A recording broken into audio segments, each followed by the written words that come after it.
Now we shall learn about the motion of a charged particle in combined electric and magnetic fields.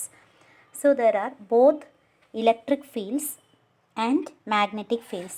Let the direction of electric field be along the y-axis and the direction of magnetic field be along the z-axis. And suppose the particle is moving along the x-axis. The velocity of the particle or the movement of the particle is along the x-axis. Then we know there are both the electric and magnetic fields. So the particle will experience both electric force and magnetic force. And so the total force on the particle F equal to F electric plus F magnetic. So F electric force is equal to QE plus magnetic force is equal to Q into V cross B. Therefore, we can write the total force on the particle is Q into E plus V cross B.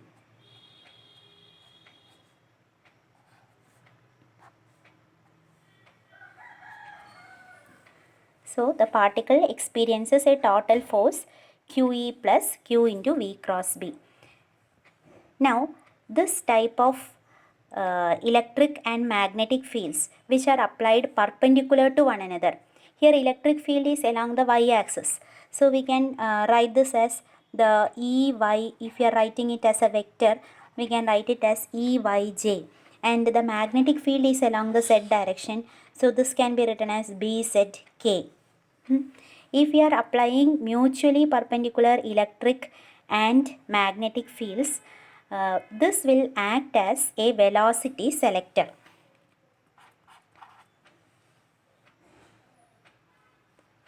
This will act as a velocity selector. ഇപ്പോൾ velocity selector എന്ന് പറയുന്നത് mutually perpendicular ആയിട്ടുള്ള perpendicular E and B fields,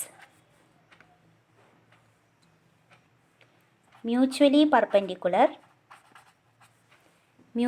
perpendicular E and B fields can be called as velocity selector.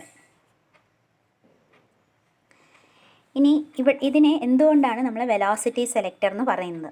ഇപ്പോൾ electric field കാരണം പാർട്ടിക്കിളിൽ ഉണ്ടാവുന്ന force എന്ന് പറയുന്നത് QE ആണ്. ആ ഫോഴ്സ് ഇലക്ട്രിക് ഫീൽഡിൻ്റെ അതേ ഡയറക്ഷനിലായിരിക്കും. അതായത് ഇതാണ് F ഈക്വൽ ടു QE, അതായത് അപ്വേർഡ് Y ഡയറക്ഷനിലാണ് ഇലക്ട്രിക് ഫോഴ്സ്. ഇനി മാഗ്നറ്റിക് ഫോഴ്സിൻ്റെ ഡയറക്ഷൻ എന്തായിരിക്കും? നമുക്കറിയാം magnetic force F equal to Q into V cross B ആണ്. അപ്പോൾ Q ഇൻറ്റു V എന്ന് പറയുന്നത് VXI ക്രോസ് B എന്ന് പറയുന്നത് BZK ആണ്. അപ്പോൾ I ക്രോസ് K എന്ന് പറഞ്ഞാൽ അതിൻ്റെ ഡയറക്ഷൻ എങ്ങനെയായിരിക്കും? നമ്മൾ യൂണിറ്റ് വെക്റ്റേഴ്സിൻ്റെ ക്രോസ് പ്രോഡക്റ്റ് പഠിച്ചിട്ടുണ്ട്. I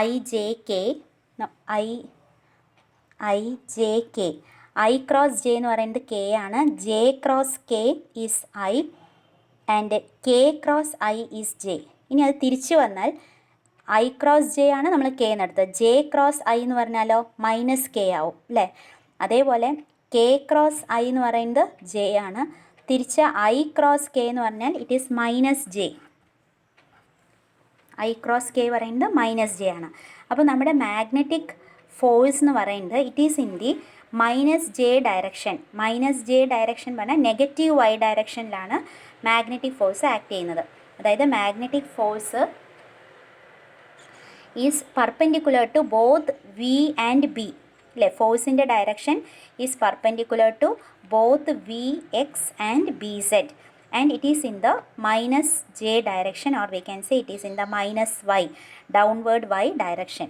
അപ്പോൾ മാഗ്നറ്റിക് ഫോഴ്സിൻ്റെ നമ്മൾ ഡയറക്ഷനും ഇത് മാർക്ക് ചെയ്യുമ്പോൾ മാഗ്നറ്റിക് ഫോഴ്സ് എന്ന് പറയുന്നത് F magnetic equal to Q into V cross B എന്നുള്ളത് ഈ താഴത്തേക്കാണ് വരുന്നത്. ഇത് ഇലക്ട്രിക് ഫോഴ്സ് മുകളിലേക്കും മാഗ്നറ്റിക് ഫോഴ്സ് താഴത്തേക്കുമാണ് വരുന്നത്. അപ്പോൾ നമ്മൾ എന്താ ചെയ്യുന്നതെന്ന് വെച്ചാൽ ഈ രണ്ട് ഫോഴ്സസിൻ്റെ ഡയറക്ഷൻ ഓപ്പോസിറ്റാണ്. ഇനി അതിൻ്റെ മാഗ്നിറ്റ്യൂഡ് ഈക്വൽ ആക്കുക. അതായത് Q E equal to Q into V cross B. V cross B എന്നുള്ളത് V and B are perpendicular to each other. വെലോസിറ്റിയും മാഗ്നറ്റിക് ഫീൽഡും പെർപെൻഡിക്കുലർ ആയതുകൊണ്ട് വി ക്രോസ് ബി എന്നുള്ളത് വി ബി സൈൻ 90, അതായത് sine 91. So Q V B എന്ന് വരും. അപ്പോൾ ഈ രണ്ട് forces electric force equal to magnetic force ആക്കുമ്പോൾ Q E equal to Q V B, or we can say V equal to, Q ക്യാൻസലായി, V equal to E by B. അപ്പോൾ ഈ particular velocity ഉള്ള പാർട്ടിക്കിൾസിൽ the force, net force on that particle will be 0. കാരണം electric force on the particle is equal and opposite to the magnetic force. അപ്പോൾ net force അല്ലെങ്കിൽ resultant force on that particle with velocity V equal to E by B എന്ന് പറയുന്നത് 0 ആണ്. അപ്പോൾ ആ particles അൺഡിഫ്ലക്റ്റഡ് ആയിട്ട്, അതിൽ ഫോഴ്സ് ഒന്നും ആക്ട് ചെയ്യാത്തതുകൊണ്ട് they will travel undeflected along the x direction with velocity v equal to e by b. അപ്പോൾ we are adjusting the value of e and b so that it becomes equal to v equal to e by b. അപ്പോൾ അങ്ങനെ ആ velocity ഉള്ള particles will move undeflected along the x direction.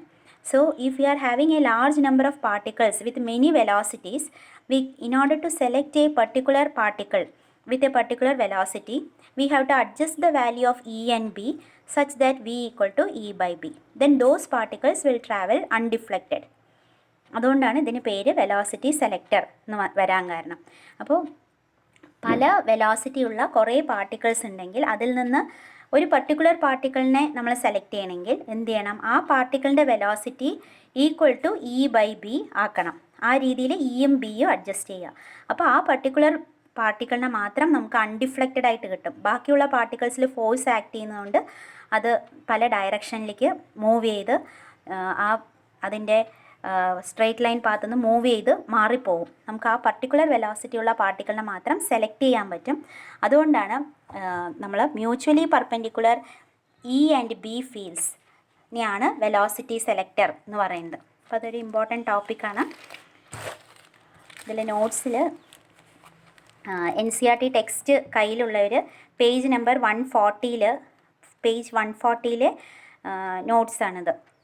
അപ്പോൾ നിങ്ങളത് നോക്കി പഠിക്കാം. This condition v equal to e by b can be used to select charged particles of a particular velocity out of a beam containing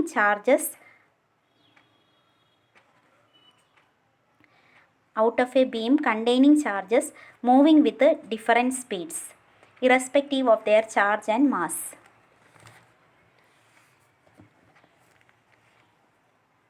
The crossed എന്ന് പറഞ്ഞാൽ എന്താണ്? Perpendicular എന്നർത്ഥം. The crossed E and B fields therefore acts as a velocity selector.